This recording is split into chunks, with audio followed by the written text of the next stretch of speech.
Hello everyone, সবাইকে জানাই পয়লা বৈশাখের অনেক অনেক শুভেচ্ছা এবং অভিনন্দন। তো আবার একটা নতুন ভিডিও নিয়ে চলে আসলাম, তো ভিডিওটা দেখতে থাকো। সকাল সকাল ঘুম থেকে উঠে আমি চলে গেছিলাম বাজারে জামা কিনতে। কালকে রাত্রে আমি গিয়েছিলাম দোকানে জামা কিনতে, তো দোকানে ভীষণ ভিড় থাকার জন্য আমি জামা কিনতে পারিনি। তো আজকে সকালে গিয়ে এই জামাটা আমি কিনলাম। তারপরে জামাটা কিনে নিয়ে আমি চলে আসলাম মাংসর দোকানে মাংস কিনবো বলে। কিন্তু এই মাংসর দোকানের ভিড় দেখে আমার তো মাথায় হাত, রীতিমতো নাম লিখিয়ে মাংস কিনতে হচ্ছে। প্রায় 1 ঘন্টা লাইনে দাঁড়িয়ে থাকার পর ভাবলাম অন্য দোকানে গিয়ে দেখি। তারপর এখানে এসে দেখি রেশনের দোকানের মতো লাইন পড়েছে। তারপর আর কি, মাটন আর খাওয়া হলো না, গেলাম চিকেন আনতে।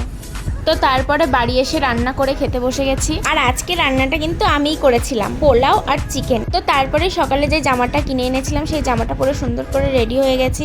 আমাদের বাড়ির এখানেই ছোট্ট একটা মেলা হয়, তো সেখানেই যাব। আর এই যে আমি আর মা এখন চলে এসেছি মেলায়। আর এই মেলাটা কিন্তু খুব একটা বেশি বড় না, ছোটখাটো একটা মেলা হয়। তো তারপরে মেলায় একটুখানি ঘুরলাম। তো মেলায় গেলাম, মেলায় গিয়ে কিছু না খেলে কি আর হয়, তো তার জন্য এখান থেকে মোমো খেলাম।